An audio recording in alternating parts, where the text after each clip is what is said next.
My name is Elena Rhoades, and I'm 38 years old. This is the story of how the man who once promised to love me through everything forgot the simplest thing, my birthday, and how that moment of silence became the start of my freedom. That morning should have felt special. The sun poured through the kitchen window, lighting up the white frosting of the cake I'd baked myself the night before. It was a small cake, vanilla with strawberry filling, the same kind Caleb used to say reminded him of our first date. I set it on the table beside 2 plates, 2 forks, and a single candle waiting to be lit. I'd left him a note on the counter before going to bed. Dinner at 7, just us, please be home. It wasn't a demand, it was a wish. The clock ticked through the day like it was counting the distance between who we'd been and who we had become. Every hour, I told myself he'd walk through the door soon. At noon, I imagined him picking up flowers on his lunch break. At 3, I pictured him texting that he was on his way. By 5, I'd stopped pretending. When the door finally opened, it wasn't him. It was the breeze, the kind that sneaks in when the world is too still. I checked my phone again. Nothing. No call, no message. Just a few obligatory happy birthdays from friends who hadn't seen me in months, and a voicemail from my mother, her voice cheerful and unaware. Hope Caleb spoils you today, sweetheart. Spoiled. That word almost made me laugh. I poured myself a glass of cheap white wine, the kind we used to share when money was tight and dreams were still simple. I sat at the table and stared at the empty chair across from me.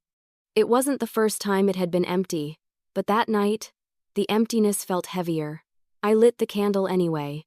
The tiny flame danced awkwardly in the still air, a stubborn little reminder that even something small could burn bright. Happy birthday to me, I whispered, my voice trembling somewhere between laughter and tears. I thought about the woman I used to be, the one who waited at restaurant tables, who made excuses for his absences, who smiled through the disappointment because love was supposed to be patient. But love isn't supposed to feel like being forgotten. My mind wandered back to the early years, when Caleb would surprise me with breakfast in bed, or flowers picked from the garden we planted together behind our first apartment. He used to look at me like I was his home. Somewhere along the way, I became his furniture, something comfortable, reliable, and unseen. I tried to remember when exactly that change happened. Maybe it was after his promotion, when his work dinners turned into networking events and his colleagues started laughing a little too loudly at his jokes. Maybe it was the night I waited for him until 2 in the morning, only to find a text that said, "Don't wait up." But tonight, on my 38th birthday, the realization hit me differently. It wasn't sadness, it was clarity. I wasn't angry that he'd forgotten. I was angry that I had kept expecting him not to. I looked around the dining room, the same space I'd painted, decorated, and made into a home. Every corner held a piece of me, the photos I'd framed, the curtains I'd sewn, the small touches of care he never noticed. It was a museum of effort that had gone unseen. Outside, the world continued as if nothing was missing. Cars hummed down the street, neighbors laughed over barbecues. Somewhere, someone was being loved out loud. But in that quiet house, with a single candle flickering in front of me, I realized I'd spent too many birthdays waiting to be remembered by someone who couldn't even see me standing right in front of him. I blew out the candle, not with a wish for him to come home, but with a promise to myself. This would be the last birthday I'd ever spend waiting. The silence after felt almost sacred. I cleaned up the untouched plates, wrapped the cake, and placed it in the fridge. The house smelled like vanilla and disappointment, but I refused to let it linger. I turned off the lights, went to my room, and sat on the edge of the bed we'd shared for years. His side was perfectly made, untouched. He hadn't been home in 2 days. Not that he'd mentioned it. Business trip, he'd said. But I'd seen the photo online, the company gala, his arm around someone else, his smile bright and easy, in a way it hadn't been with me in a long time. I didn't cry. Not this time. I'd already spent too many nights crying for a man who didn't notice the difference between my laughter and my silence. Instead, I opened my journal, the one I'd started months ago, to record my thoughts when the loneliness became too heavy. I wrote, "I spent my birthday alone. Again. But this time, I didn't feel empty. I felt awake. Maybe forgetting me was the best gift he could have given. When I closed the journal, a strange calm settled over me. For years, I'd built my world around his schedule, his moods, his career. But at that moment, sitting in the quiet glow of the bedside lamp, I realized I had the power to rebuild it around myself instead. The next morning, I woke to sunlight streaming through the window and the faint sound of my phone buzzing. It was a text from Caleb. "Sorry, I missed last night. Work was crazy. Rain check dinner?" Rain check. The phrase felt like déjà vu, a promise that never meant anything. I stared at the message for a long time before typing back just 2 words. "Don't bother." I didn't wait for a reply. I turned off my phone, took a deep breath, and opened the window wide. The air was cool, fresh, and full of something I hadn't felt in a long time: possibility. I made myself coffee, sliced a small piece of the leftover cake, and sat by the window watching the neighborhood wake up. The sweetness of the cake didn't taste like loneliness anymore. It tasted like liberation. For years, I'd measured my happiness by his presence, by the way he looked at me, by how often he remembered me. But now, on the morning after my 38th birthday, I realized something powerful. I didn't need his attention to exist. The world hadn't ended because he didn't show up. In fact, for the first time, it felt like it was just beginning. I took another bite of cake and smiled to myself, thinking, maybe being alone isn't the same as being lonely. Because loneliness is waiting for someone to fill a void, but solitude is realizing you can fill it yourself. That night, as I blew out my candles alone, I made a wish I'd soon make real to stop being invisible. I used to tell myself that love changes shape, that what begins as passion eventually settles into something quieter, steadier, and deeper. I thought that's what had happened with Caleb and me. But over the years, I learned that our love hadn't deepened. It had simply faded, like the color of a photograph left too long in the Sunday. Neglect wasn't new to me. It had just become normal. When people saw us in public, they saw a well-put-together couple, his hand on my back, my polite smile, the matching rings glinting under restaurant lights. What they didn't see was how heavy that silence between us had become. How often he spoke to me in half sentences. How much of our life together was performance. We used to have routines that felt sacred. Every Sunday morning, we'd sit by the window with coffee and talk about our week, little things. Like his clients, my work. But one Sunday, without warning, he stopped showing up. At first, I thought he was just tired. Then I thought he was busy. Eventually, I realized he was gone, not physically, but emotionally. And that's a kind of absence that lingers longer than any trip. The distance didn't start with big fights or betrayals. It began with small omissions. Forgotten goodnights, missed phone calls, unanswered texts. The gradual erosion of attention that leaves you questioning whether you ever mattered in the first place. There were days when I would cook his favorite meals just to feel like I still knew him. I'd wait for the sound of his car pulling into the driveway, rehearse what I might say to make him laugh, only to eat dinner alone when he didn't come home. He'd walk through the door hours later, smelling like cologne and exhaustion, muttering, "Sorry, long day," before disappearing into the shower. And I'd smile, as if long day was enough to explain why I felt like a ghost in my own marriage. The funny thing about neglect is that it doesn't hit all at once. It creeps in slowly, disguised as normalcy. You convince yourself that love doesn't always look like flowers and attention, sometimes it's just staying. But there's a difference between staying and showing up, and Caleb hadn't truly shown up in years. One evening, I found him in his office, scrolling through his phone. I asked if he wanted to watch a movie together. Something simple, a rom-com I knew he'd roll his eyes at but secretly enjoy. "Maybe later," he said, not looking up. He didn't watch the movie. That same night I went to bed before him. I lay there listening to the faint clicking of his keyboard, the low hum of his phone vibrating every few minutes. My chest ached, not from anger, but from the ache of being invisible to someone who used to memorize the way I breathed. I thought back to when we first met. I was 24, fresh out of college, working 2 jobs to pay rent. He was charming, ambitious, the kind of man who could make any room bend toward his energy. He noticed me immediately. Back then, his attention felt like sunlight, warm, consistent, life-giving. He used to write me notes and leave them in my car. Lunch on, me today, beautiful.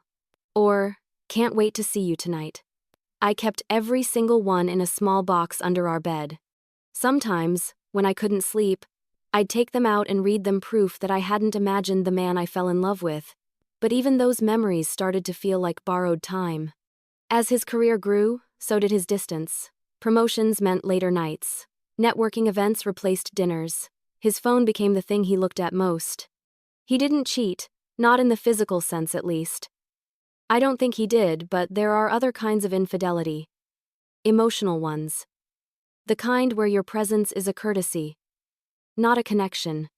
Our conversations turned transactional. What's for dinner? Did you pay the bills?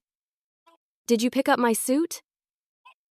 I became the background music to his life, always playing. Sometimes I wondered if I had caused it, if maybe I'd gotten boring or too predictable. I tried everything, new recipes, new hairstyles, new hobbies. The truth was simple and cruel: you can't compete with indifference. The worst part wasn't the neglect itself, it was how accustomed I'd become to it. I'd trained myself to expect disappointment, to make peace with silence. I told myself this was adulthood, that every marriage eventually loses its spark. But deep down I knew the truth. Love without attention isn't love. It's endurance. My friends noticed, of course. "Lena, he's taking you for granted," one of them said over coffee one day. "You can't keep doing everything alone." I smiled, brushed it off, said something about him being just busy. But that lie was wearing thin. A few weeks later, I visited my parents for the weekend. My mother noticed the change before I even spoke. "You look tired, sweetheart," she said, placing a hand on my cheek. "I'm fine," I lied. She frowned. "The way mothers do, when they see through everything. You've always been the giver, Elena, but who's giving to you?" I didn't have an answer. That question stayed with me long after I drove home. As I walked into the quiet house, the one filled with expensive furniture and hollow space, I realized I couldn't remember the last time Caleb had asked me how I was. Not, "How was your day?" in the polite, passing way, but really asked, with interest, with care. It hit me then. I was married, but I was utterly alone. I didn't cry that night. Instead, I poured myself a glass of wine, took off my wedding ring, and stared at it under the light. The gold still gleamed, but it felt heavier now, as if it carried all the words he'd stopped saying. I slid it back on. Not out of love, but out of habit. And that's when I knew something had to change. Neglect might have become normal, but it didn't have to stay that way. The next morning, I woke up earlier than usual. I stood in front of the mirror, really looking at myself for the first time in years. My hair was longer, my eyes quieter, but there was still a spark there, faint but alive. I whispered to my reflection, "You're still here, you're still you." It was such a small thing to say, but it felt like the first truth I'd spoken in a long time. That day, for no reason other than defiance, I stopped waiting for him to come home. I went out alone. I ate lunch at a small cafe, took a walk by the lake, and let the sunlight touch my face. I didn't need his attention to feel seen anymore.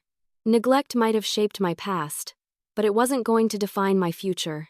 He had built a world where forgetting me was easy, but I was finally remembering myself. There are moments in life that split you in two: who you were before and who you become after. For me, that moment was the night of our 10th wedding anniversary, the night Caleb forgot that I even existed. 10 years. A decade of shared mornings, plans, sacrifices, and memories that were supposed to mean something. I had spent weeks planning that evening, not because I was naive enough to believe it would fix us, but because I needed to try one last time. If there was even a flicker of love left, I wanted to see it before the light went out completely. I'd booked a small table at the restaurant where we'd had our first date, the little Italian place downtown that still smelled of garlic and old wine. The same corner booth where he'd once looked at me like I was the only person in the world. I wore the red dress he used to love. The one he bought for me before his promotion, before the distance began. I even curled my hair the way he always said made me look soft. That night, I wanted to remind both of us who we used to be. I texted him in the afternoon, dinner at 7, just us, 10 years today. He didn't reply, but that wasn't unusual. He was always busy. I arrived at the restaurant early, telling the hostess he'd be there soon. She smiled kindly, the way people do when they assume everything will work out. I sat by the window, the city glowing behind me, my fingers tracing the rim of my wine glass. 7 o'clock came. Then 7:15, 7:30.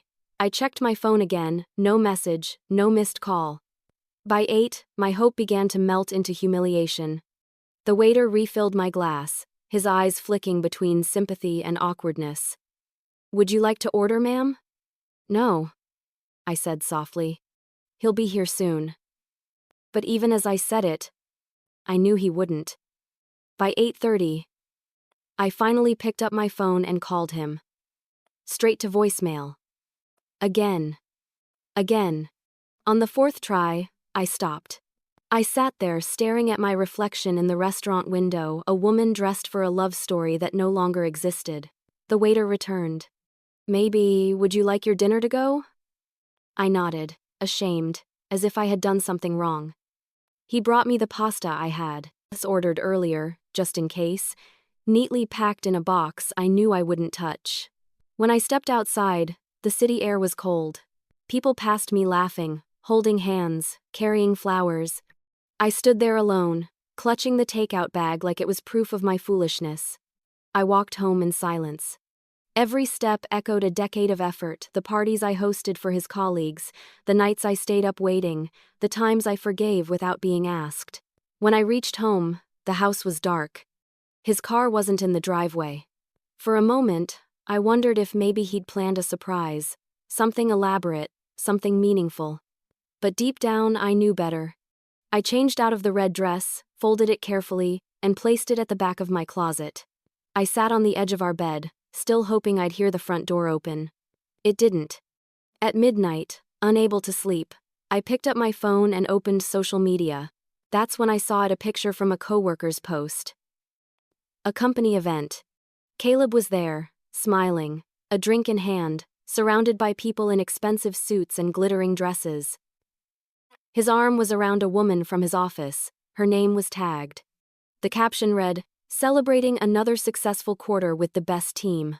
My hands shook, not from anger, but from the realization that this night, our 10th anniversary, had meant nothing to him.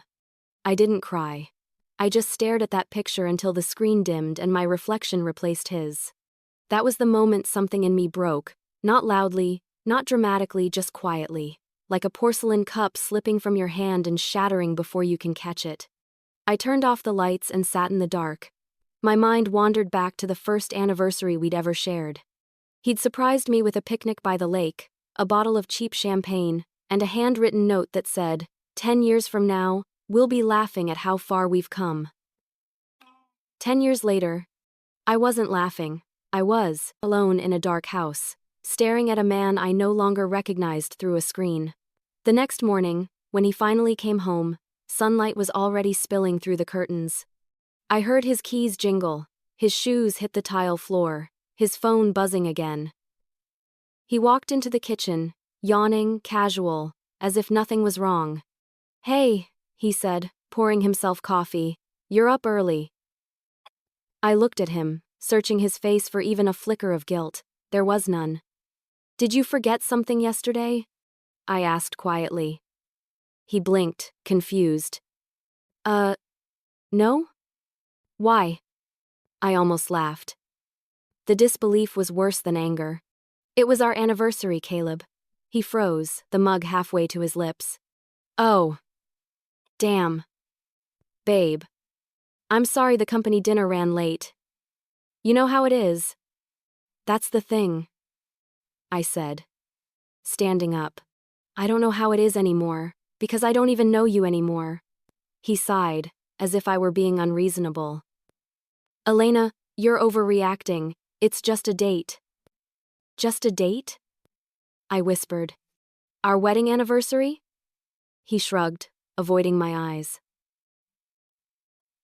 We can celebrate another day. Another day.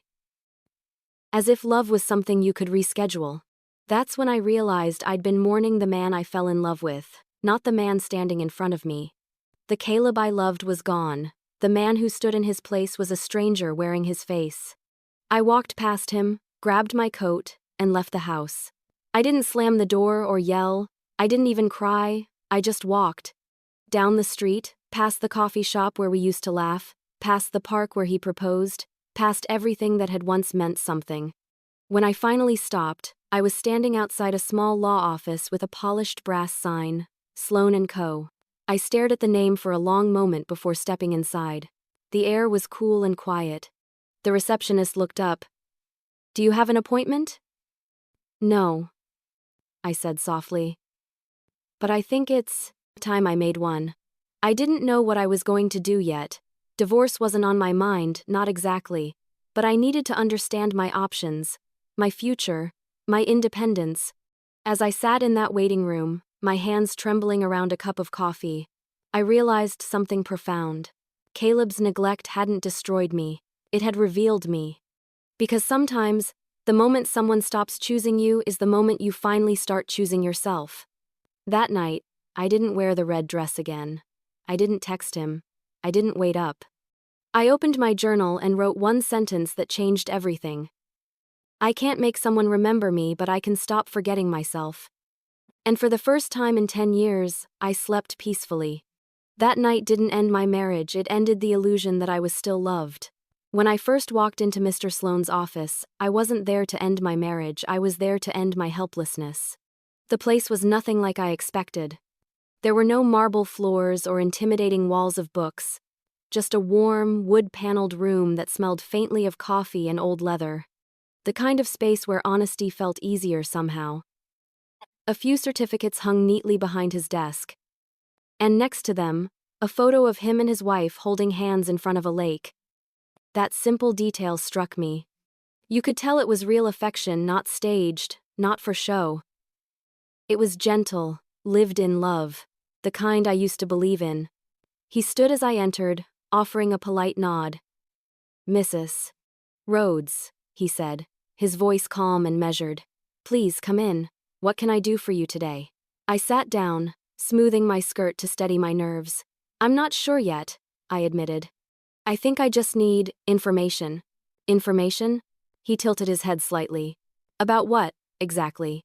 I hesitated before saying it out loud. "About independence." He smiled knowingly, as if he'd heard that word used as code before. "That's a good place to start." I told him about my situation in fragments, 10 years of a marriage that had grown colder with every passing month. I spoke softly, careful not to sound bitter, but he seemed to read between every pause, every small tremor in my voice. "You're not here because of a fight," he said after a moment. "You're here because you're done feeling powerless." His words hit me harder than I expected. I nodded, blinking back tears I didn't plan to cry. "Yes, that's exactly it."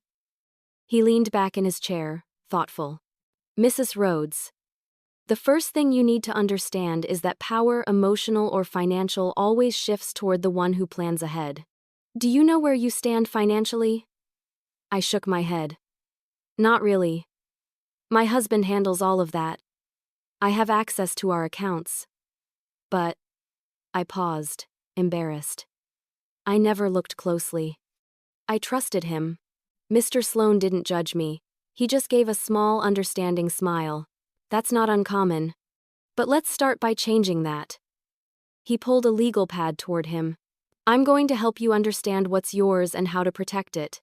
Whether you choose to stay married or not, you should never feel trapped." That single sentence, "you should never feel trapped," felt like oxygen. For the next hour, he walked me through basic legal terms, rights I didn't know I had, and strategies for regaining control of my own finances. He explained how to separate personal accounts quietly, how to document assets, how to build security without confrontation. It wasn't about revenge, it was about readiness. At one point he asked, "Have you ever thought about creating a will?" I laughed softly. "A will? I'm only 38. I'm not dying, Mr. Sloane. He smiled faintly. A will isn't just about dying, Mrs. Rhoades. It's about defining your life, deciding what happens to what's yours, and how you'll be remembered. That idea lingered long after I left his office. It wasn't morbid, it was empowering. For years, Caleb had made the decisions about our money, our plans, our future. But a will was something he couldn't touch, something that belonged entirely to me. I began returning to Mr. Sloane's office weekly. Not because I was rushing toward divorce, but because each meeting helped me rebuild a part of myself I'd lost. He was patient but firm, guiding me like someone teaching a person how to swim again after years of drowning. "Control isn't loud, Mrs. Rhoades," he said one afternoon. "It's quiet. It's in the choices you make before anyone realizes you've made them." I started making those quiet choices. I opened a new bank account in my own name. I changed the passwords to my email and financial apps. I gathered every piece of paperwork, mortgage documents, insurance policies, tax records, and made copies for myself. Each step was small, almost invisible from the outside, but inside, it felt monumental. At home, Caleb didn't notice a thing. He was too busy chasing promotions, too busy basking in the attention of people who only cared about him as long as he was successful. He still came home late, still offered perfunctory apologies, still talked to me like I was part of the furniture. But something inside me had shifted. I wasn't waiting for him anymore. I was preparing for myself. One rainy afternoon, as I was leaving Mr. Sloane's office, he stopped me at the door. "One last thing, Mrs. Rhoades," he said gently. "Don't let him make you angry. Anger clouds strategy.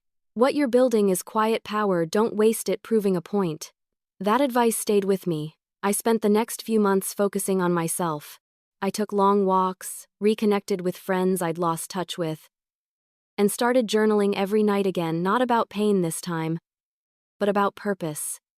Each page became a reminder that my story wasn't over just because my marriage was failing. Then, one day, as I was sorting through my papers, I found the first draft of the will Mr. Sloane had helped me start. I'd written it out as a symbolic exercise, a way to reclaim ownership over my life. But as I read through it, a small idea began to form. What if my will wasn't just a document?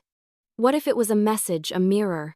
I imagined Caleb one day reading it, realizing too late how little he'd valued the woman who'd built her life around him. The idea wasn't about spite, it was about truth. When I told Mr. Sloane, he didn't look surprised.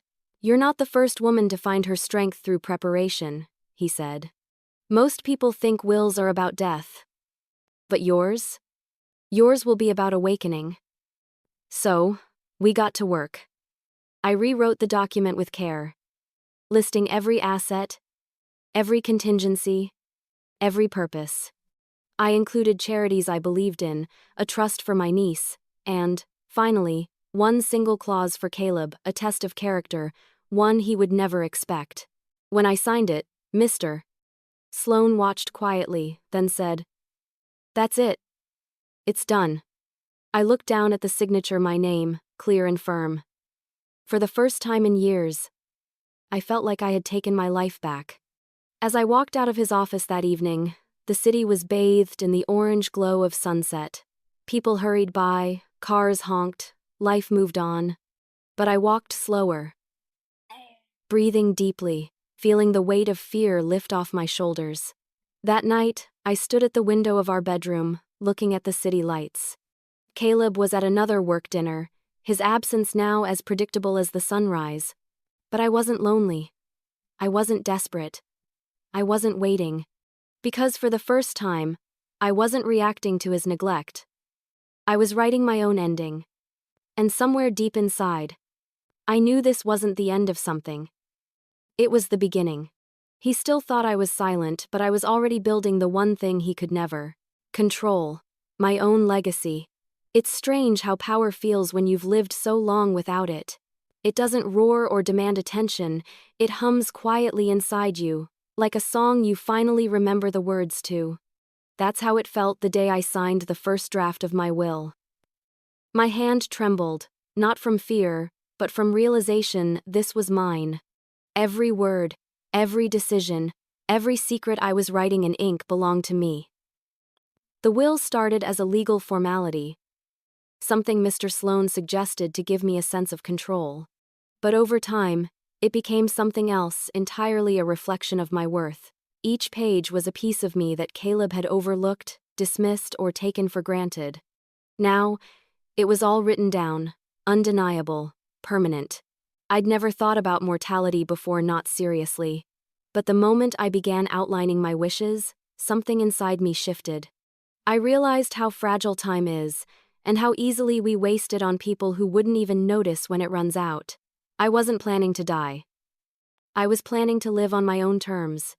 The first draft was simple: my savings, my jewelry, a few personal possessions to my niece, Nora, who had always been more like a daughter to me. She was only 19, full of fire and heart, and I saw in her the version of myself I once was: unafraid, unbroken, unfiltered.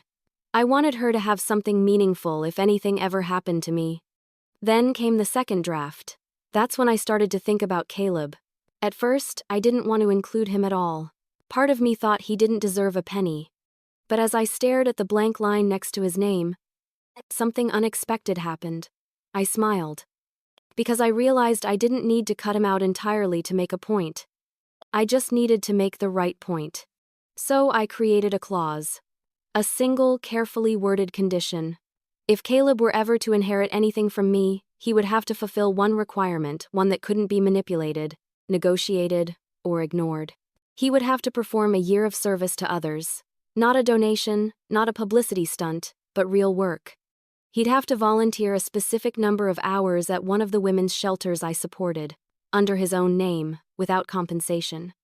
And only after proof of completion would he receive his portion, a modest sum compared to what he assumed he'd get.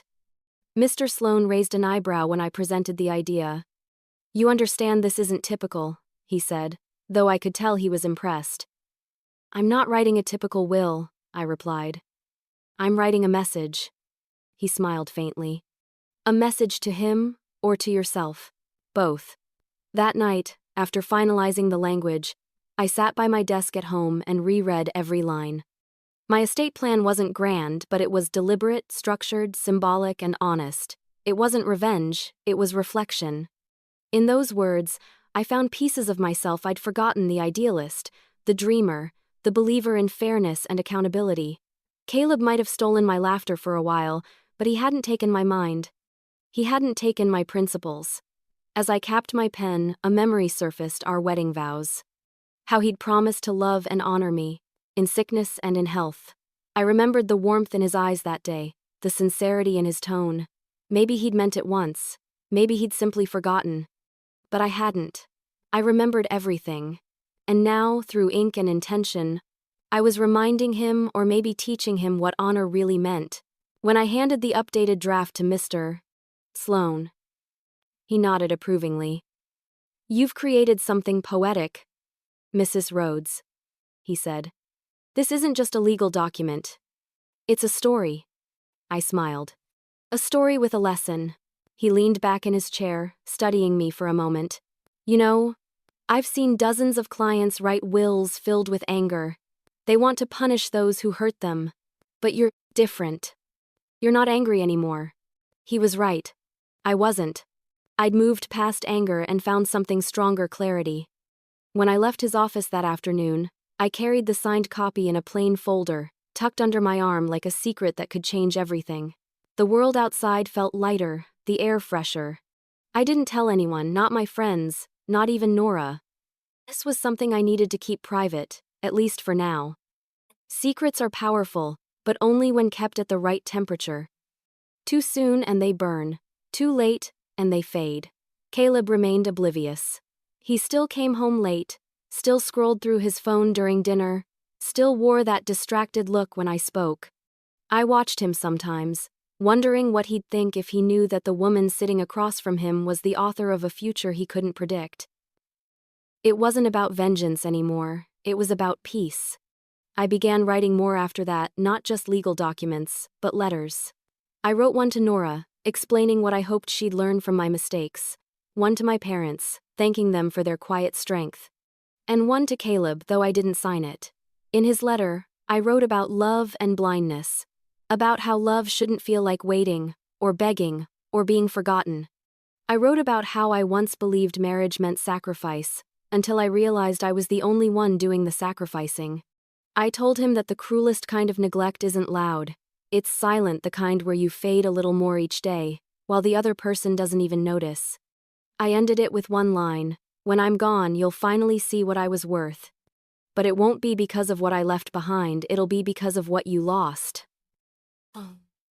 I sealed the letter and tucked it into my journal, the same one where I'd recorded every lonely night, every birthday missed, every quiet revelation. Writing those words didn't make me sad, it made me whole. I was reclaiming my story, one sentence at a time. A few weeks later, I met Mr. Sloan one last time to finalize everything. He placed the signed documents into a safe envelope, labeling it "Confidential Executor Copy." "It's all set," he said. "If anything happens to you, your wishes will be honored exactly as written." "Good," I said softly. "That's all I wanted."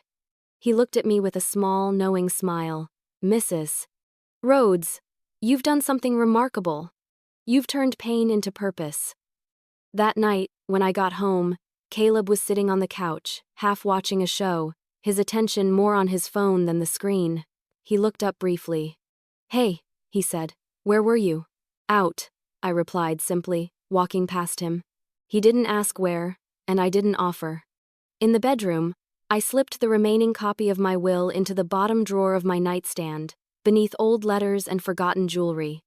The ink was still faintly fresh, a physical reminder that I'd taken something invisible, my self-worth, and made it permanent. I stood by the window for a long time that night, watching the rain slide down the glass. It wasn't sadness I felt, it was something quieter, stronger. Freedom doesn't always come with fireworks. Sometimes it's just the sound of a pen moving across paper and the whisper of your own name signed with certainty. That night, I didn't just write my will, I wrote the proof that I was no longer his shadow. There comes a moment in every relationship when you finally understand that love isn't about fitting into someone's life, it's about them making space for you in it. I waited years for Caleb to make that space.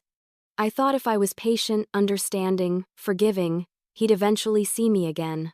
But the truth was harder to swallow. Caleb's world didn't have room for me anymore.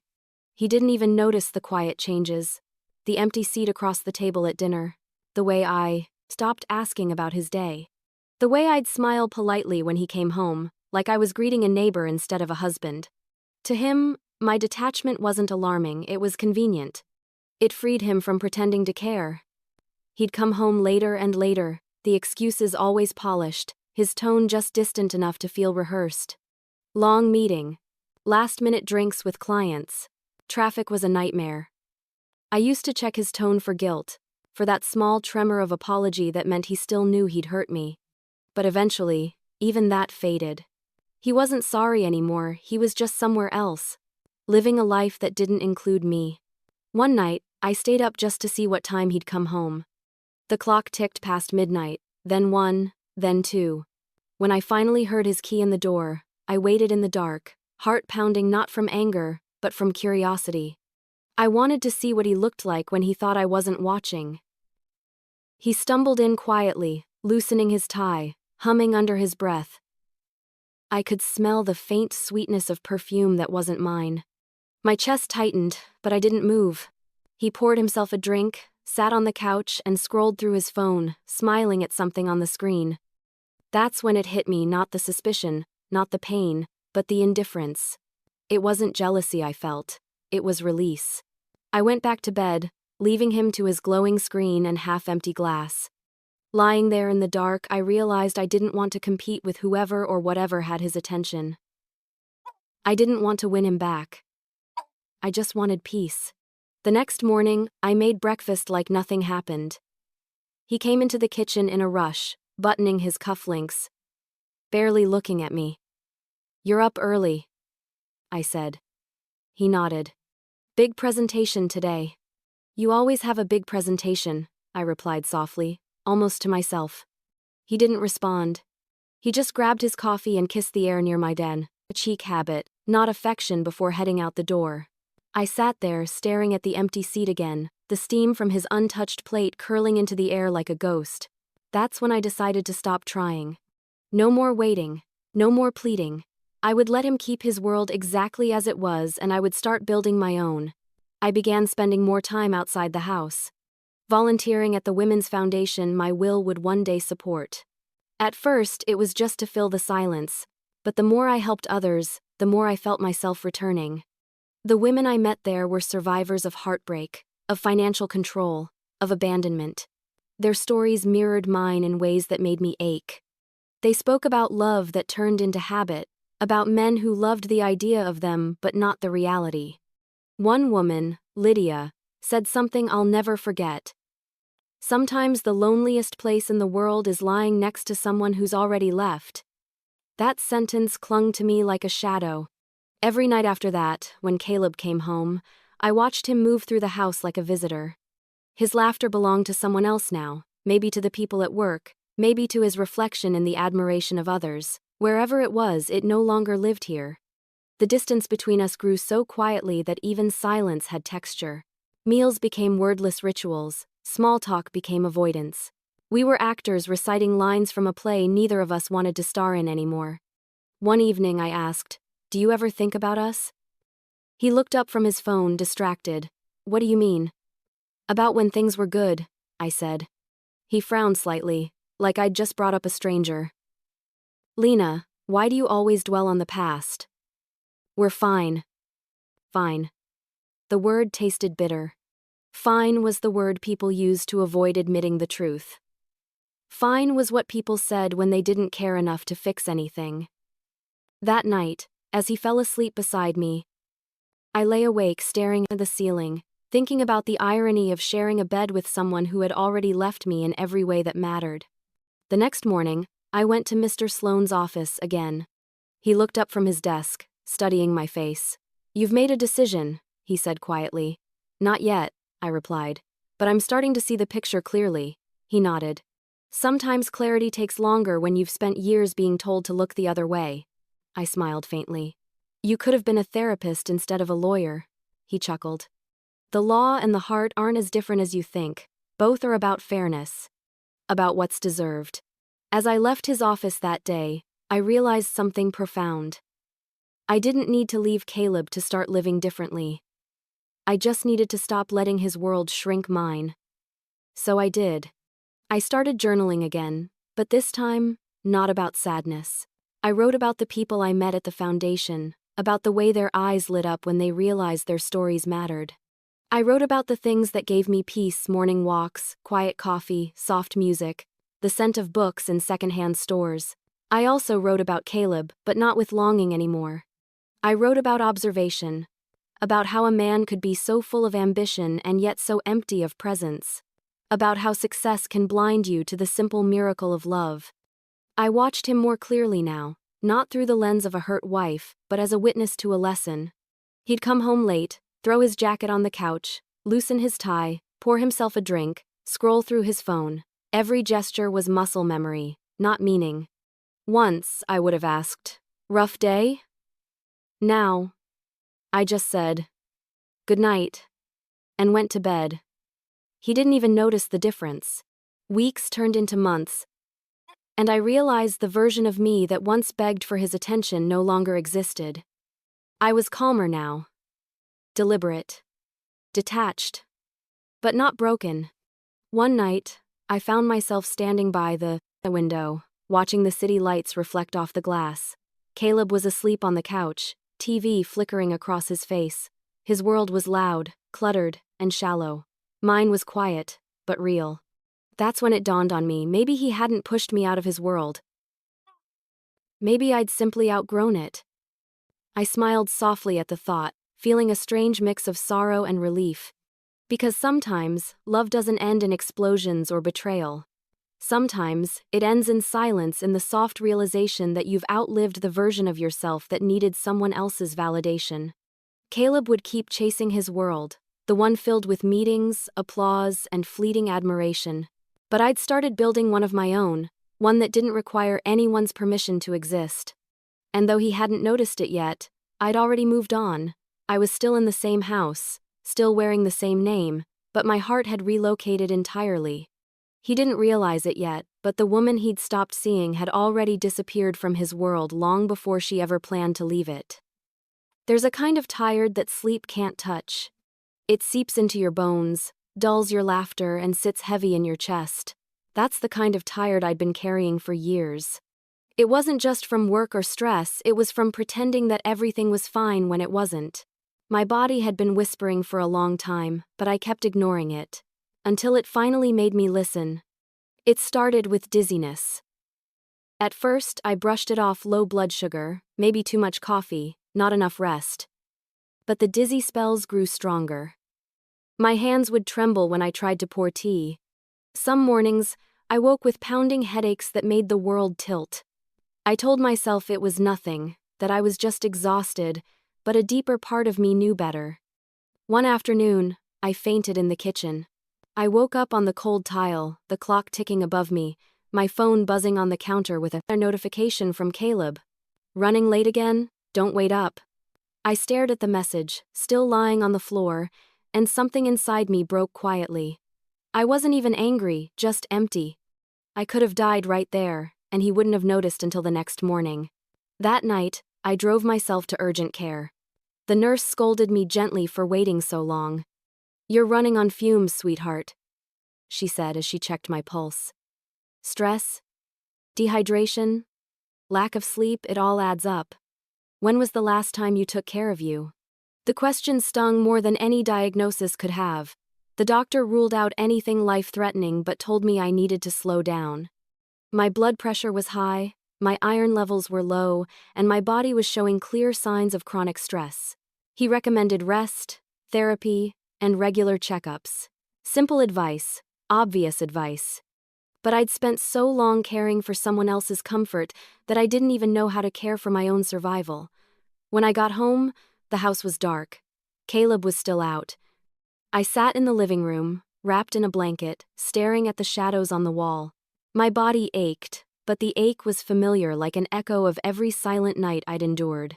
For years, I'd told myself that emotional pain didn't leave scars, that you could bury hurt deep enough that it wouldn't show. But I was wrong. My body had been carrying every unspoken word, every unmet need, every disappointment. The exhaustion wasn't from living too much, it was from living for someone who gave nothing back. The next morning, Caleb noticed the band on my wrist from the hospital. "What's that?" he asked. His tone casual, distracted as he buttoned his shirt. "I fainted last night," I said, my voice flat. "Went to urgent care." He paused for a second, then frowned. "Why didn't you call me?" I almost laughed. "You weren't exactly available, Caleb." He sighed, the kind of sigh that said I was being dramatic. "You should have texted. I would have come." "Would you?" I asked quietly. He didn't answer. Just grabbed his jacket and said, "We'll talk later, okay?" We never did. That was the moment I realized something profound: love isn't measured by words, it's measured by presence. And Caleb hadn't been present in years. Over the next few weeks, I began to change how I moved through the world. I started small: morning walks, drinking water, eating properly. I booked therapy sessions. I kept every doctor's appointment. But the biggest change was internal. I stopped hiding my pain from myself. In therapy, I learned how emotional neglect rewires you. How it makes you believe you deserve less because you've gotten used to being given nothing. My therapist, a gentle woman named Dr. Hayes, once told me, "When your body collapses, it's not betrayal, it's communication. It's saying, 'You've ignored me too long.'" Those words became my turning point. I realized my body wasn't weak, it was wise. It had been trying to protect me all along, sending warnings I had refused to hear. The headaches, the fatigue, the fainting, they weren't random. They were signs, mirrors. One evening, I sat in bed reading when Caleb walked in, smelling of cologne and late nights. He glanced at the pile of medical pamphlets on my nightstand. "You really think you're sick?" "I know I am." I said softly. But I'm getting better. He frowned. You don't look sick to me. I know, I said again. That's the problem. He stared at me for a moment, confused, then shrugged it off and went to take a shower. The sound of running water filled the silence, and I smiled to myself not from happiness, but from understanding. I could heal here, even if he never noticed. As my strength returned, I began writing again, not just in my journal, but letters to myself. I wrote things I needed to hear. You are not fragile. You are, finally listening. Healing doesn't mean forgetting, it means learning to stop bleeding. You are worth the care you give to others. I read those words every morning like medicine. Slowly, I began to feel alive again. My walks became longer. My appetite returned. I started laughing more with the women at the foundation, feeling lighter in their company than I ever did at home.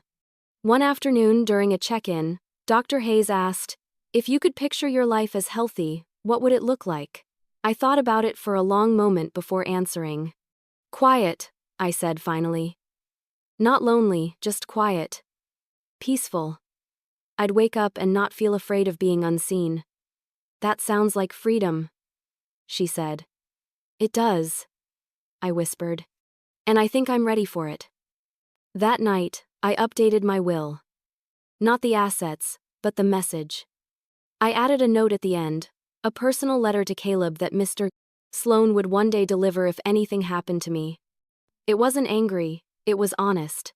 Caleb, if you're reading this, it means I'm gone. But if you couldn't show up for my life, please don't show up for my death. I don't want guilt to bring you where love never did. I sealed the envelope and tucked it into the folder. It wasn't bitterness, it was closure. By the time my health stabilized, I wasn't just better physically, I was clearer mentally. I stopped craving his attention the way a starving person craves scraps. I stopped waiting for him to notice me. I noticed myself instead. My illness had been a mirror, and what I saw in it wasn't weakness, it was the reflection of a woman who had endured too much and survived anyway. And when I looked into that mirror now, I didn't see someone broken. I saw someone rebuilding. Caleb still moved through the house like a guest. Still lived in his self-made kingdom of noise and ego. But now, I had something he didn't piece, the kind that doesn't beg to be acknowledged. One morning, as I tied my hair up and looked at my reflection, I whispered, "You're not waiting anymore." And for the first time in years, I believed it. Because healing doesn't always mean getting back what you lost. Sometimes, it means realizing you never needed it to begin with. My body had begged me to stop living half a life, and this time, I finally listened. Birthdays have a way of holding up a mirror to your life. They don't just count years, they count the truth you've been avoiding. The morning of my 39th birthday felt different from every one that came before it. Not because of anything extravagant or planned, but because this time, I wasn't waiting for Caleb. I woke to the sound of rain tapping gently against the window, the kind of soft, steady drizzle that feels almost cleansing. For the first time in years, I didn't expect flowers or breakfast in bed. I didn't even check my phone to see if he'd remembered. I already knew he hadn't. Instead, I got up, made myself coffee, and opened the curtains. The garden below was alive with color greens, purples, and the faint blush of roses that had somehow survived the season's first frost. There was something symbolic in that, I thought. Survival despite neglect. I spent the morning quietly. No party, no phone calls, no plans. I baked myself a small cake lemon with a thin glaze, simple and bright. I lit a candle. The same way I had the year before when he hadn't come home. But this time, there was no ache behind it. Only peace. Around noon, my niece Nora called. Her voice was sunshine. "Happy birthday, Auntie," I laughed. "You always remember." "Of course I do. You're my favorite person." "Are you doing anything special today?" "Just spending the day with myself," I said, smiling. "It's long overdue." She hesitated. "Uncle Caleb doing something nice for you?" I paused. "He's busy," I said gently. She sighed. "He's always busy."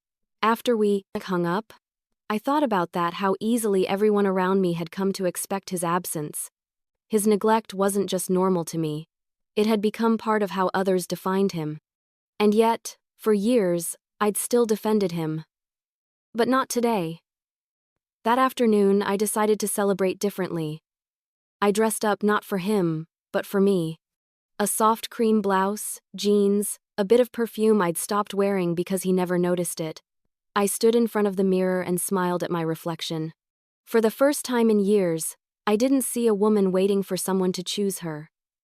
I saw someone who had already chosen herself. I left the house without telling Caleb. He was at work. Or so he'd said. I drove to a small cafe I'd always loved but had stopped visiting because it wasn't part of his scene. The moment I walked in, the smell of cinnamon and coffee felt like an embrace. I ordered a slice of carrot cake and sat by the window, watching people pass by. A woman at the next table complimented my blouse. I smiled and thanked her, realizing how long it had been since a stranger's kindness had meant more than my husband's indifference. When I paid the bill, I left a generous tip and a note for the waiter. For the person who smiles even when no one sees them. I think I wrote it for myself. By evening, the sky had cleared, and I decided to stop by the foundation. I hadn't planned on it, but something in me wanted to end the day surrounded by purpose. When I walked in, a few of the women were still there, setting up for a small support meeting. They greeted me with hugs and laughter.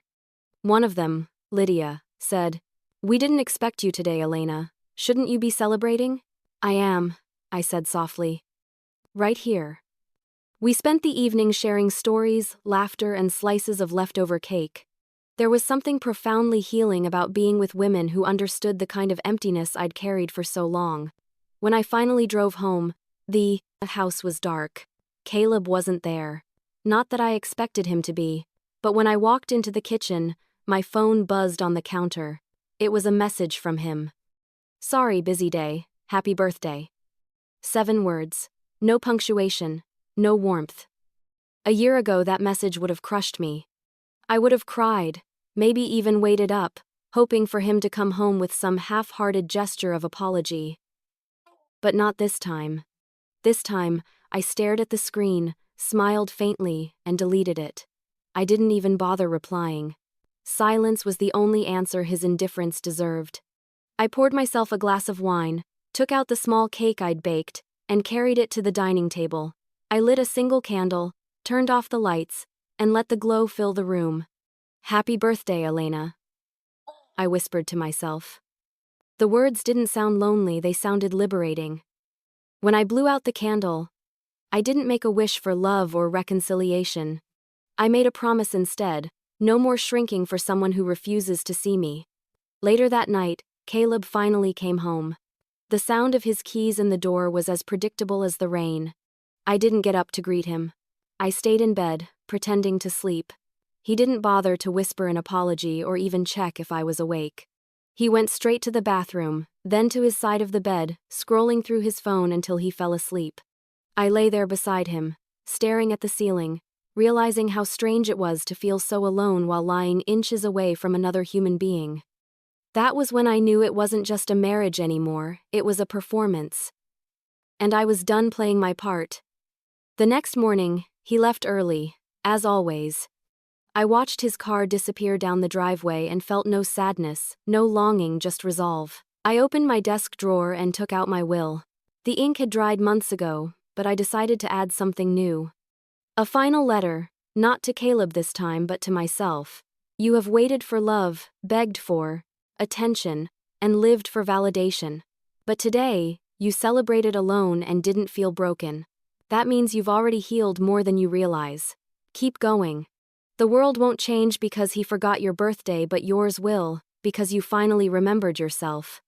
I folded the note and tucked it beside the will, then closed the drawer with a deep breath. That day wasn't marked by flowers, gifts, or apologies. It wasn't dramatic or cinematic. It was simple, quiet, steady, transformative. It was the day I stopped defining my worth by someone else's recognition. The day I stopped waiting for love to come knocking and started letting peace walk in. That birthday didn't break me. It didn't even hurt. It woke me up. Because sometimes, it's not the big betrayals that change your life. Sometimes, It's a text message with 7 empty words that finally make you realize you deserve so much more. I went to bed that night with the calm certainty that my story was no longer about what he forgot, it was about what I was finally remembering. He missed my birthday again, but this time, it wasn't me who lost something, it was him. Sometimes walking away doesn't mean packing a suitcase or slamming a door. Sometimes, it happens so quietly that the other person doesn't even realize you've already left them in every way that matters. That's what happened the day I walked away without leaving. It wasn't a single moment, not exactly. It was a series of small, deliberate choices that, together, formed a quiet revolution. After my birthday, something inside me clicked. I stopped waiting for Caleb to notice me. I stopped counting how many nights he didn't come home for dinner. I stopped hoping he'd look at me and see the woman he once fell in love with. Instead, I started seeing myself again clearly, honestly, without apology. It began with the mornings. I used to wake up early just to make him breakfast before he left for work. It had become routine, automatic, a ritual that had long lost its meaning. But one morning, I simply didn't get up. I stayed in bed, listening to the sound of him moving through the kitchen, the clatter of the coffee maker, the fridge door closing, the faint sigh when he realized there were no eggs cooked, no toast waiting. He didn't say anything when he left, just muttered something about being late. I lay there under the covers, a small smile tugging at my lips. It wasn't spite, it was freedom. I began reclaiming my time, 1 hour at a time. Instead of waiting for him to come home, I filled my evenings with things that nourished me: reading, volunteering, painting. I had forgotten how much I loved to paint. The first brushstroke across a blank canvas felt like breathing after years of holding my breath. My friends started noticing the change before Caleb did. "You seem lighter," my friend Ruth said one afternoon over coffee. "Like you finally stopped walking on eggshells." "I think I just stopped walking toward him," I said with a soft laugh. She nodded knowingly. "Good for you." At home, I moved through the house differently. I no longer tried to make it feel like ours. I rearranged the living room, took down the photos of us smiling from years ago, and replaced them with art pieces that meant something to me. I repainted the walls in the office, a pale blue, a color that made me feel calm. Caleb didn't notice. He walked past the changes like they didn't exist, just as he'd walked past me for years. But the house noticed. It began to feel alive again, not because of him, but because of me. My will was tucked safely away, my finances reorganized, my independence quietly growing beneath the surface. I wasn't planning revenge, I was building a new foundation, one where my worth didn't depend on anyone else's validation. Caleb, meanwhile, seemed perfectly content in his oblivion. He was living in what I called the echo chamber of self. Every conversation we had revolved around him, his job, his stress, his image. I used to listen, nodding, offering words of encouragement. Now I listened out of habit, but inside, I was somewhere else entirely. One night, after another one of his long-winded monologues about work, he finally asked, "Are you even listening?" I looked up from my book and said calmly, "No, Caleb, not anymore." He blinked, confused. "What's that supposed to mean?" "It means I've run out of words for someone who never hears them," he scoffed, half amused, half irritated. "You're being dramatic." "Maybe," I said, closing my book. "But at least I'm being something." "You haven't been anything real in years."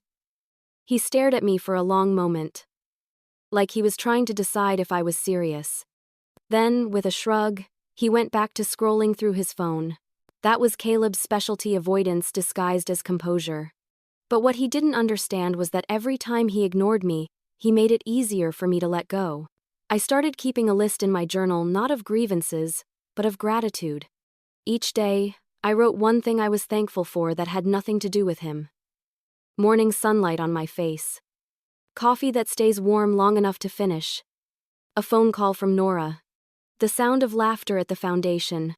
Quiet, the kind that feels earned. The more I wrote, the more I realized how much life I'd been missing while waiting for his attention. My world had been small because I'd been living inside his shadow.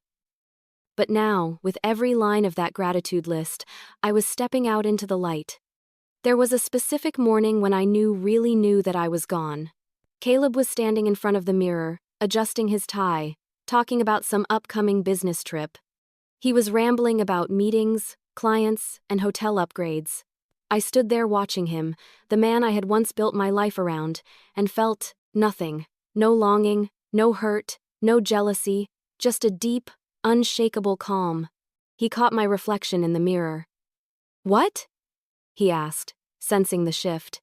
"Nothing," I said with a small smile. "Just realizing I don't need this life anymore." He laughed, assuming I was joking. "Sure you don't." But I wasn't. That day, I didn't argue. I didn't explain. I just kept smiling as he left for work. Because explaining yourself to someone who never listened was the one habit I was finally ready to break.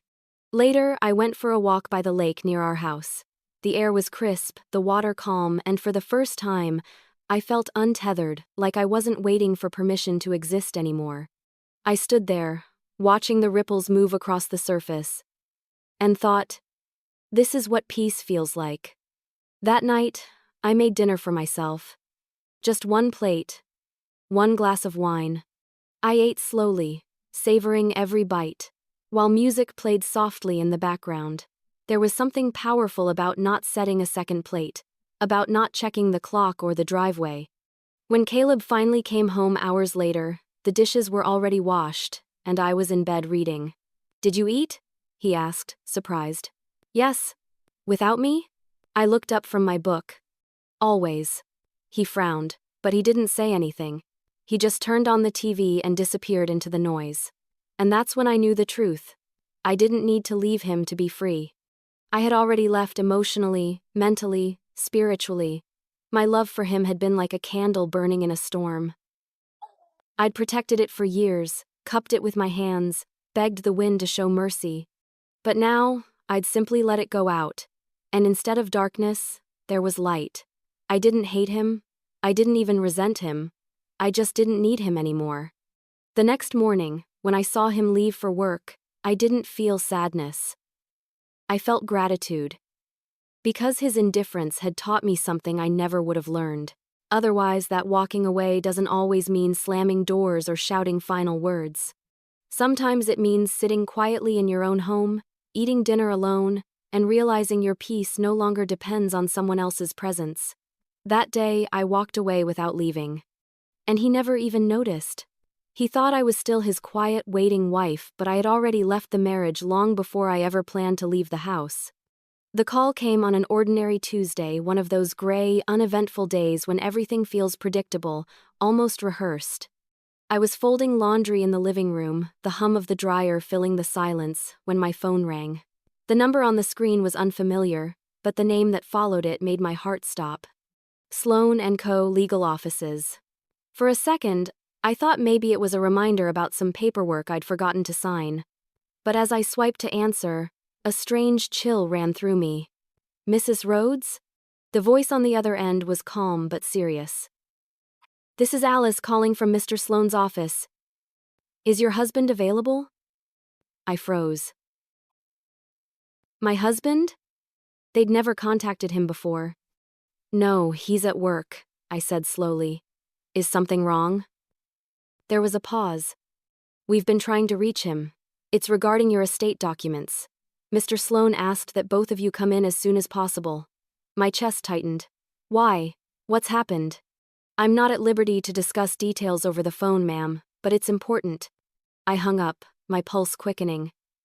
I hadn't updated anything recently, at least, not that would warrant an emergency. Everything was in order. Everything was sealed. The only reason they'd contact him would be if... No. That didn't make sense. A dozen scenarios flashed through my mind, none of them logical. I took a deep breath, forcing myself to stay calm. Maybe it was just a clerical error, a scheduling mix-up. But deep down, something felt off. When Caleb came home that evening, I was waiting for him in the kitchen. "Did you get a call from Mr. Sloane's office today?" I asked. He looked up from his phone, frowning. Who? Mr. Sloan, my attorney. He laughed, dismissive. You have an attorney now? What for? I ignored his tone. They called asking for both of us. Both of us? He raised an eyebrow. Why would a lawyer call me? That's what I want to know. He smirked, shaking his head. Probably some scam. Don't worry about it. But I could tell by the flicker in his eyes that he wasn't as unconcerned as he pretended to be. The next morning, Mr. Sloan called again this time, directly to my phone. Elena, he said gently. His voice steady as always. Don't be alarmed. There's been some confusion regarding your file. I need to see you both in person. Confusion about what? He hesitated. Your medical directive was triggered. My what? The clause in your file that activates in the event of a serious medical emergency. My breath caught. But there hasn't been one. That's what we're trying to clarify. A hospital contacted our office apparently. Someone reported that you'd been in an accident. I stood there in stunned silence. I haven't been in any accident. Mr. Sloan exhaled softly. Then someone's made a mistake, or...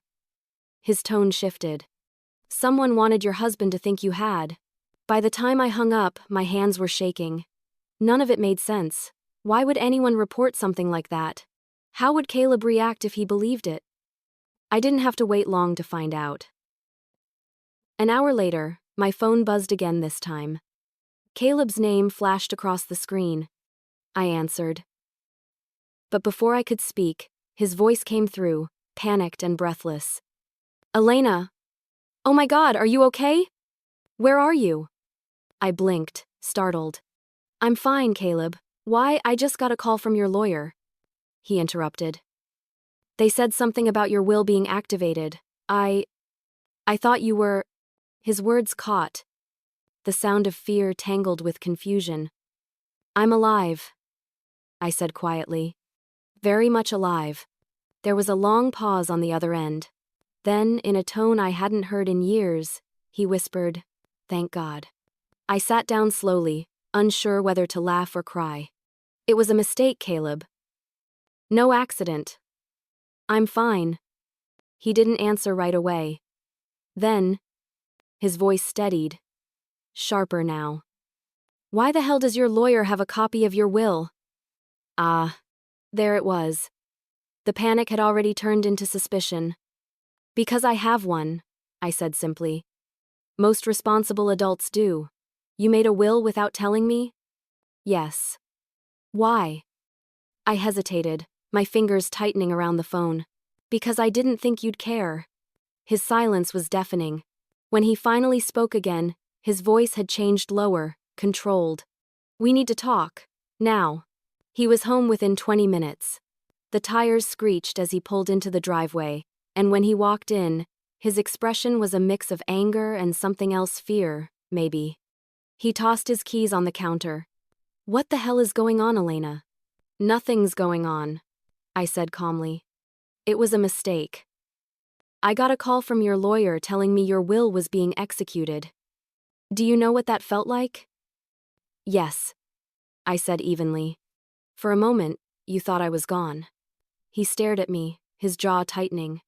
That's not funny. It's not meant to be. But tell me something, Caleb, did you rush home because you were scared I was hurt? Or because you thought you were about to lose something? His eyes flickered. And that tiny hesitation was all the answer I needed. He took a step closer. Why are you doing this? What's in that will? Nothing that concerns you, I said softly. At least, not yet. He laughed bitterly. You think you're clever, don't you?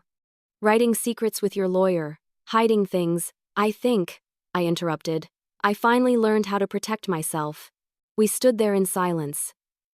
The air thick with years of resentment and unspoken truths. Finally, he muttered, you really thought you needed protection from me? I looked him in the eye. I didn't think it, I knew it. For a moment, the mask slipped. I saw something real flicker across his face, hurt, disbelief, maybe even guilt. But it disappeared just as quickly. He turned away, running a hand through his hair. I don't even know who you are anymore. That's because you stopped looking a long time ago. He didn't respond. He just grabbed his coat and left, the door slamming behind him. When the echo faded, I sat down at the table and stared at my hands. They were steady now. Calm. There was no shaking. No panic. Just an overwhelming sense of certainty. The call that had sent him spiraling hadn't been a mistake at all, it had been a revelation. It showed me exactly where his priorities lay. He hadn't run to my side when I was sick, lonely, or hurt. But the moment he thought the lawyer was involved, he couldn't get here fast enough. I picked up my phone and called Mr. Sloan back. It's all cleared up, I said. But maybe it's time to make a few updates. He chuckled quietly, understanding. Of course. Sometimes life writes the best amendments for us. That night, I sat by the window, watching headlights blur through the rain. I thought about the irony how it took the idea of my death to make him realize I still existed. But I didn't need his panic. I didn't need his guilt. I already had something more valuable, proof. Proof that his love wasn't dormant, it was gone. He hadn't come for my birthdays, my sickness, or my silence, but the moment he thought my will was being read, he came running. Some moments are burned into your memory forever, not because they were dramatic, but because they exposed a truth you can never unsee. For me, that moment came the day Caleb walked into Mr. Sloane's office and saw, for the first time, the reality he had so carefully ignored. That I had built a life beyond him, one he no longer had a claim to. After the call fiasco, Mr. Sloane insisted that both of us come in to clear up the confusion.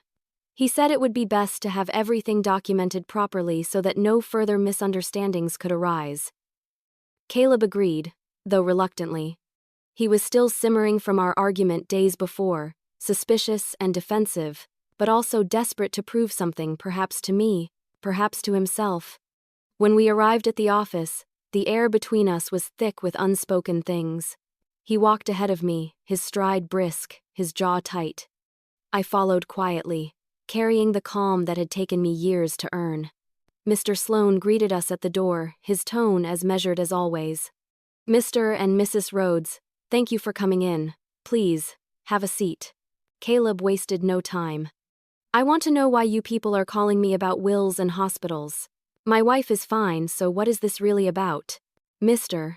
Sloane folded his hands and looked at him with that composed patience that only seasoned lawyers seem to have. There was indeed a mix-up, he said evenly. But since you're both here, it might be wise to review the file so there's transparency.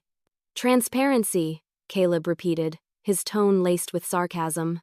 That would be nice, considering my wife apparently has an entire estate plan I knew nothing about. I met his gaze but said nothing. Mr. Sloane slid a folder across the polished desk. This contains Mrs. Rhoades's final directives, including her living trust, charitable allocations, and executor details. Caleb glanced at me, confusion and irritation blending in his expression. Executor details? What are you planning, Elena? Nothing, I said softly. Just ensuring things are in order, he snorted. You make it sound like you're dying. Mr. Sloane spoke before I could respond. Everyone dies, Mr. Rhoades. The wise prepare for it. Your wife has simply taken responsibility for her affairs, something I recommend to all my clients. Caleb leaned back, crossing his arms. So she's cutting me out, is that it? I watched him, silent. I didn't need to answer. Mr. Sloane flipped through a few pages, his tone even but firm. Actually, Mr. Rhoades, you are included, though under specific conditions. Caleb's eyebrows shot up. Conditions? Yes, Mr. Sloane said, adjusting his glasses. According to the document, any inheritance or financial benefit allocated to you is contingent upon your completion of 1 year of verified volunteer work at a women's shelter or community outreach center, minimum of 1,000 hours. Proof of service must be submitted before funds are released. For a moment, the room was silent except for the faint ticking of the wall clock. Caleb blinked, as if he hadn't heard correctly. You're joking. Mr. Sloane's expression didn't change. I assure you, it's quite real. He turned to me, disbelief written across his face. This is insane. You're testing me? No, I said quietly. I'm giving you a chance. A chance? He laughed bitterly. A chance to what? Be humiliated? No, I said again, my tone steady. A chance to do something meaningful. His voice rose. You think I need charity work to prove something to you? I don't think you need to prove anything to me, Caleb, I said calmly. That's the point. You've already proven who you are. Mr. Sloane remained silent, his hands folded neatly on the desk, letting the moment hang heavy. Caleb stood, pacing. You wrote this behind my back. You planned all this, why? To punish me? No, I said softly. To free myself. He stopped, glaring at me. From what? From hoping you'd ever change. For the first time, the anger in his eyes faltered. Something else crept in, something I hadn't seen in years. Not guilt exactly, more like realization. The faint flicker of a man realizing he had lost something he didn't even know he was losing. Mr. Sloane cleared his throat gently. Mr. Rhoades, I want to emphasize that this isn't unusual. Many clients design their wills to reflect their values. In this case, Mrs. Rhoades values compassion. Her decisions mirror that principle. Caleb stared at me, his expression hard to read. So this is who you've become, huh? Cold. Calculating. No, I said, leaning forward. Just aware. He scoffed and turned away, muttering under his breath. Unbelievable. Mr. Sloane closed the folder and set it aside. There's one more document, Mr. Rhoades. A personal letter from your wife. You're welcome to read it now or take it with you. Caleb hesitated, then snatched the envelope from the table. The paper crinkled in his hand as he tore it open. I sat still, watching him as he read the words I'd written months ago. Caleb, this isn't about punishment or bitterness. It's about closure. You taught me how silence can hurt more than words, how absence can wound deeper than betrayal. You may never understand what it felt like to disappear beside you, but someday, when you stand in a room filled with noise and feel completely alone, you'll know. This isn't vengeance, it's truth. I wish you peace, but I've found mine. When he finished, his eyes lingered on the page, his lips parted slightly, but no words came out. The silence stretched between us, heavy and fragile. That was when I saw it, the look, the realization. It wasn't loud or dramatic. It wasn't anger or pleading. It was quiet devastation, the expression of a man who finally saw the full extent of what he'd taken for granted. He looked up at me, and for the first time in years, his eyes softened. You really mean this, he said, almost to himself. Yes, I replied simply. He set the letter down and ran a hand over his face, exhaling shakily. I didn't think it was that bad. It wasn't, I said gently. It was worse. For a long time, he just sat there, staring at the desk. The weight of unspoken years hung in the air like a storm that had finally found its thunder. When he finally stood, his shoulders slumped in a way I'd never seen before. I don't know what you want me to say. I don't need you to say anything, I said. I just needed you to see it. He nodded slowly, his face pale. You've changed. I had to, I said softly, because you never did. Without another word, he turned and walked out of the office, the door closing behind him with a muted click. Mr. Sloane waited a moment before speaking. You handled that with grace, he said quietly. I took a deep breath, my hands trembling only slightly. I didn't do it for grace, I did it for clarity. He smiled faintly. Sometimes they're the same thing. When I stepped outside, the air was cool and bright, the sky painted in soft hues of orange and pink. The world felt different not because anything external had changed, but because I had. For years, I'd begged Caleb to see me. Now, he finally had. But it wasn't in the way he expected, it was through the reflection of a woman who no longer needed his recognition. That look on his face, That stunned silence, it wasn't victory I felt. It was closure. For the first time in years, he finally saw me, but by then, I was already gone. When people hear the word will, they think of money, of estates, jewelry, and possessions. But mine wasn't about any of that. My will wasn't a ledger of things, it was a map of lessons. It wasn't written out of bitterness or revenge. It was written out of clarity, a final reflection of everything I had learned about love, value, and the dangerous ease with which people can forget what truly matters. After that meeting at Mr. Sloane's office, I went home to a house that felt emptier than it had ever been. Not because Caleb had left, but because I finally understood how long he'd been gone. He didn't come home that night. Or the next. Maybe he needed space to process what he'd seen. Maybe he was avoiding the truth. But I didn't chase him. Not this time. I didn't call, didn't text, didn't ask when he'd be back. For once, the silence between us was something I welcomed. Instead, I sat at my desk and reread every page of my will, every word that I'd written in my own hand, every note Mr. Sloane had helped me refine. It wasn't a cold legal document anymore. It was a portrait of a woman who had finally remembered herself. The first section listed my assets, modest savings, my small investment account, the house. Then came the clauses, the parts that made it mine, not just in signature but in spirit.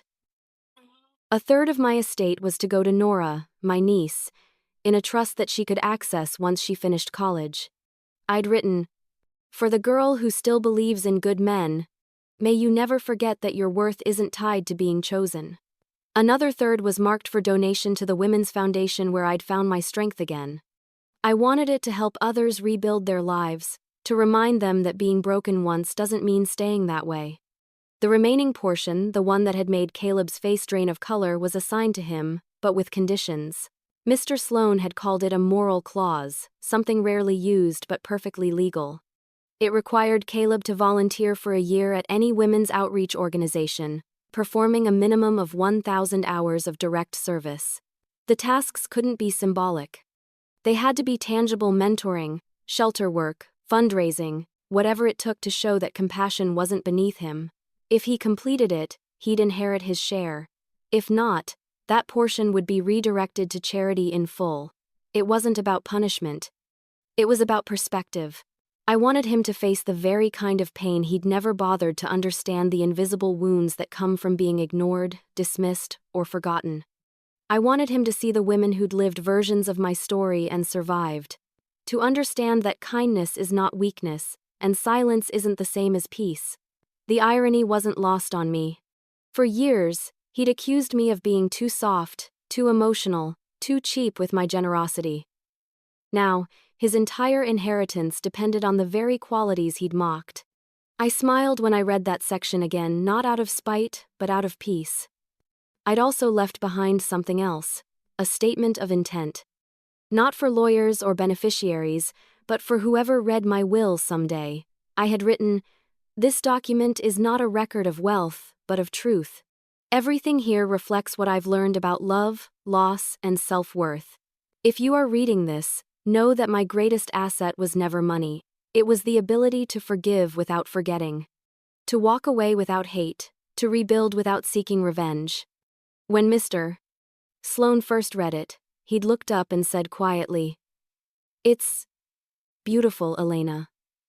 You're writing your story into law." As I sat there at my desk that night, the house silent around me, I realized how fitting it was that my will, something people usually write as a farewell, had become my declaration of life.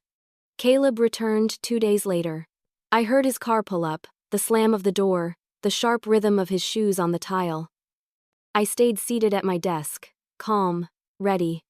He entered the room with the same storm I'd come to expect, a mix of anger and disbelief. "I read it," he said, holding up the copy of the will Mr. Sloane had given him. "All of it." "Good," I said. His voice cracked with irritation. "Do you have any idea how humiliating this is? You're making a fool out of me." "No," I replied softly. "I'm giving you a chance to become something better." He scoffed. "By cleaning shelters and playing charity worker?" By understanding what it feels like to be invisible, I said. Maybe then, you'll realize that being seen isn't a right, it's a gift. He stared at me, the anger draining from his face, replaced by confusion. Why are you doing this, Elena? Why couldn't you just talk to me? I did, I said quietly. For years. You just never heard me. He ran a hand through his hair, pacing. You've changed so much. You used to need me. I shook my head. No, Caleb. I used to think needing someone was the same as loving them. He stopped, his jaw tightening. You don't love me anymore. I do, I said, and his eyes flicked toward me in surprise. But it's not the same kind of love. It's the kind that forgives you from afar, the kind that doesn't want you back. He didn't know what to do with that. He just stood there, clutching the papers like they were proof of betrayal. I finally stood, crossing to the window. The night outside was quiet, the sky deep blue and endless. You always thought control was power, I said. But power isn't control. It's choice. And I've finally chosen myself. He opened his mouth to respond, but nothing came out. For once, the silence between us wasn't suffocating, it was sacred. He left without another word. I watched from the window as his taillights disappeared down the street, fading into the darkness. When the house was quiet again, I turned back to my desk and looked at the folder one last time. I ran my fingers over my signature, bold, certain, final. My will wasn't about death. It was about legacy, the kind that can't be bought, sold, or divided. It was proof that I had learned how to live with integrity, even when love had failed me. I didn't know whether Caleb would ever fulfill the condition. Maybe he would. Out of guilt or pride. Maybe he wouldn't, out of defiance. It didn't matter. The point wasn't what he did after I was gone, it was what I'd done while I was still here. As I closed the folder and placed it back in the drawer, I felt a calm I hadn't known in years. I wasn't the forgotten wife anymore. I wasn't the woman waiting at the dinner table for love to remember her name. I was the author of my own ending and the architect of a new beginning. My will didn't reveal what I owned, it revealed who I'd become. After Caleb walked out that night, something in the house shifted. The silence no longer felt like abandonment, it felt like freedom. For the first time in years, I could hear myself think without the echo of disappointment bouncing off every wall. It was as if the air itself had been cleared of expectation. That was the day I began truly living for myself. It didn't happen overnight. There was no cinematic montage of self-discovery or instant transformation. It began with small, deliberate acts of defiance, not against Caleb, but against the version of me that had lived her entire life through someone else's lens. The next morning, I made breakfast for one coffee, fruit, toast, and ate it slowly, savoring the quiet. The sun spilled across the table, and for the first time I noticed how beautiful the light looked on the wood grain. I'd sat at that table for 10 years and never seen it that way. I decided to stop hiding behind, maybe someday. Someday had arrived. I called Mr. Sloan and told him I was ready to take a sabbatical from the house to travel, to breathe, to think. He smiled through the phone. You've earned that, Elena. Sometimes peace requires distance. So I packed lightly. A suitcase, a few journals, a camera I hadn't used in years. I left the big things behind, the furniture, the routines, the ghosts. I rented a small cottage on the coast, a 2-hour drive from the city. It was simple but beautiful, with white curtains that danced in the ocean breeze and a wooden porch that faced the horizon. The first night I slept there, the sound of the waves replaced the hum of Caleb's television. I slept deeper than I had in years. In the mornings, I walked barefoot along the beach. The sand was cool, the air crisp, and the sea carried the smell of renewal. I started painting again, not because I wanted to create something perfect, but because my hands needed to remember what freedom felt like. My first painting was of the sunrise streaks of gold and violet over gray water. I called it Becoming. I didn't check my phone much anymore. Nora called every few days to make sure I was safe, her voice always bright. You sound happy, Auntie, she said one morning. I think I am, I told her honestly. For the first time in a long time, I'm not just surviving. I sent her a copy of my will, not the legal one, but the personal version. The one filled with letters and reflections. She cried when she read it. You've always been strong, she said softly. You just forgot for a while. She was right. Strength doesn't always look like confrontation. Sometimes it's in the quiet courage to start over, even when no one believes you can. One afternoon, while sipping tea on the porch, I got an email from the director of the Women's Foundation. They wanted me to speak at an event not as a donor, but as a survivor of emotional neglect. My first instinct was to say no. I wasn't sure I could bear that part of myself in public. But then I thought of all the women I'd met at the shelter, the ones who still believed they had to stay silent to be dignified. So I said yes. The event was small but powerful. The room was filled with women of every age, teachers, mothers, professionals, each carrying their own invisible scars. When I stood at the podium, I could feel my hands trembling, but my voice was steady. I used to think love meant staying, I began. That loyalty was proof of strength. But sometimes, the strongest thing you can do is walk away without hate. I didn't leave my husband to hurt him. I left to heal myself. As I spoke, I saw heads nodding, tears forming, hands clutching tissues. I wasn't telling them anything extraordinary, just the truth we all know but rarely say aloud. Self-worth isn't selfish. When the applause came, it wasn't loud or chaotic. It was gentle, sustained, real. That night, as I walked out of the event hall, I felt lighter. I wasn't running from my past anymore. I was walking toward my future. Caleb never came to see me speak, but word of it reached him. A mutual friend texted me afterward saying, "He saw the article about you." Didn't say much, just stared at it for a long time. I didn't need his words anymore. His silence was confirmation enough. A few weeks later, I received a letter from him. The envelope was thin, the handwriting, unfamiliar, uneven, rushed. Inside, only a few lines. Elena, I've started volunteering. Not because of the will, not entirely at least. Because I read what you wrote about compassion, and I think I finally understand what you meant. I don't expect forgiveness, but I wanted you to know I'm trying. Caleb, I read it twice, then folded it carefully and tucked it into my journal. I didn't respond. Not out of cruelty, but because some stories don't need a sequel, they just need closure. Living by the coast became my new rhythm. I spent my days painting, volunteering, and writing letters to the women I'd met, to Nora, sometimes even to myself. My evenings were filled with soft music and the quiet hum of peace. One night, while watching the sunset, I realized that for the first time, I wasn't lonely.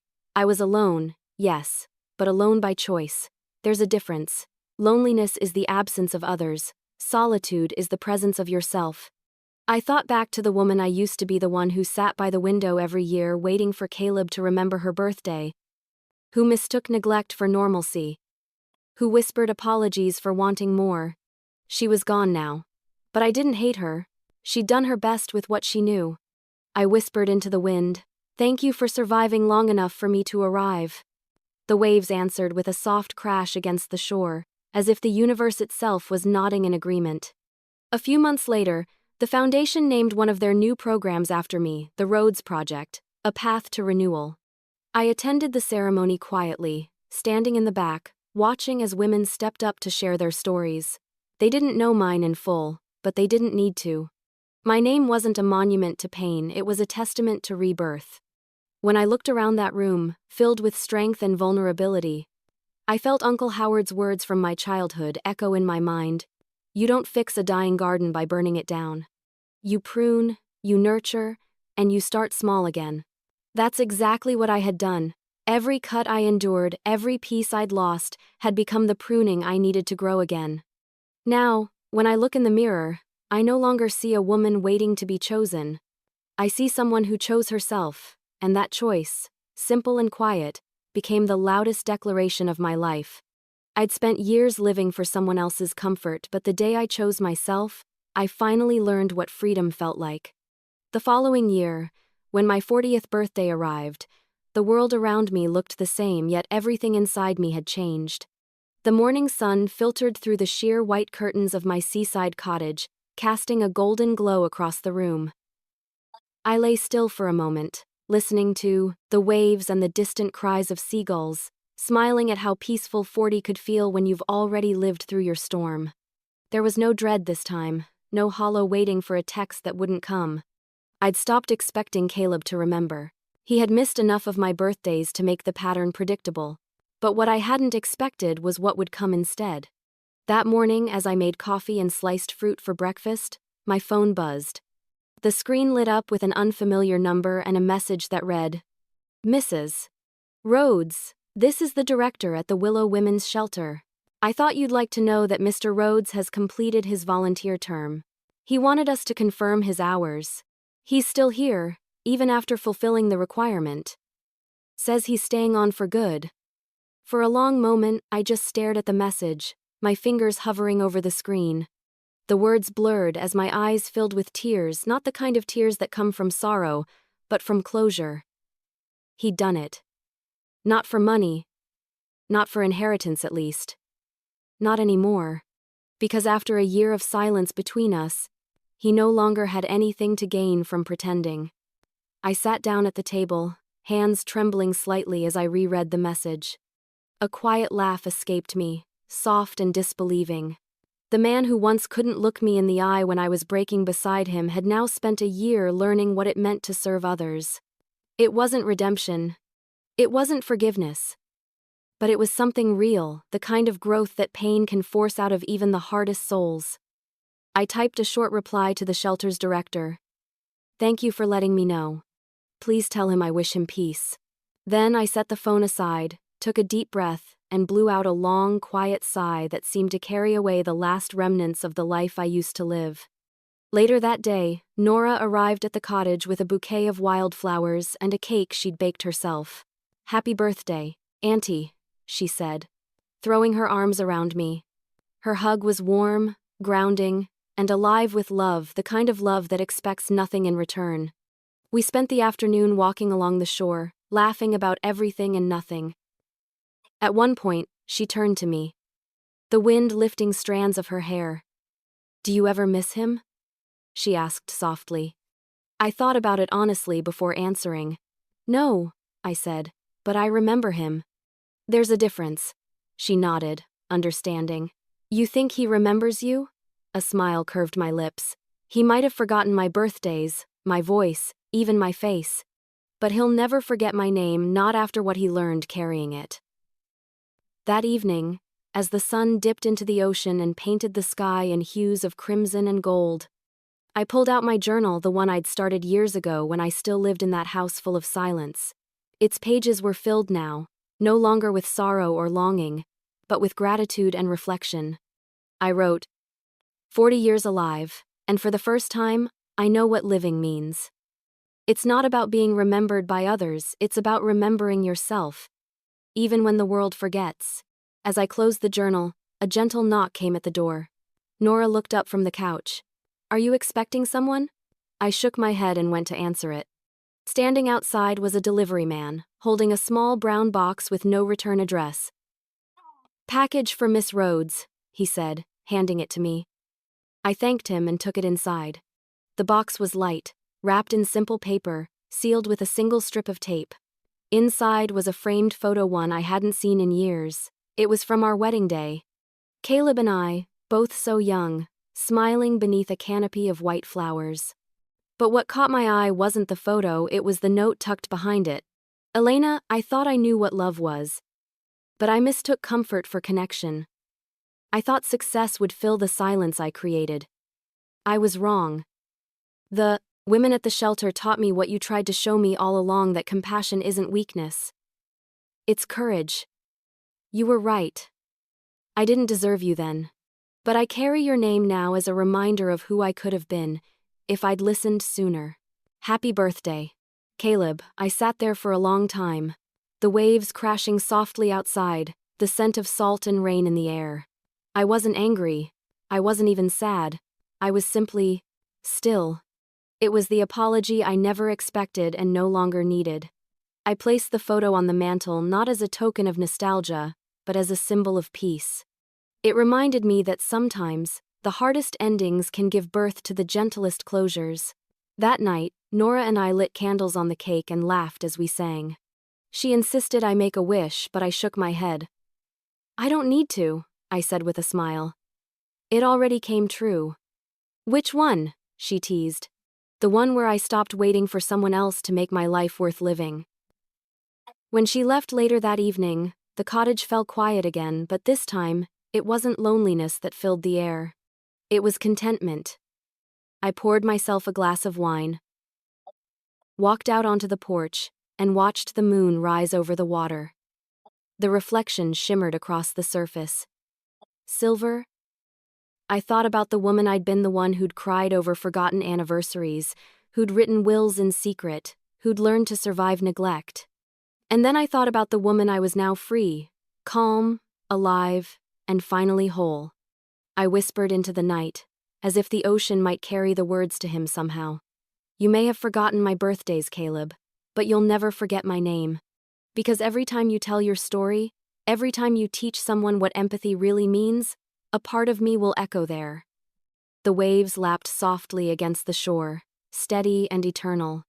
That was the moment I realized that forgiveness isn't about letting someone back in. It's about letting yourself move forward without carrying their shadow. So I smiled, raised my glass to the horizon, and whispered, "Happy birthday, Elena." The woman who once lived for someone else's approval was gone. In her place stood someone unbreakable, a woman who had turned pain into power, silence into purpose, and a forgotten birthday into a lifelong rebirth. He missed every celebration that mattered, but in the end, I became the story he could never stop remembering.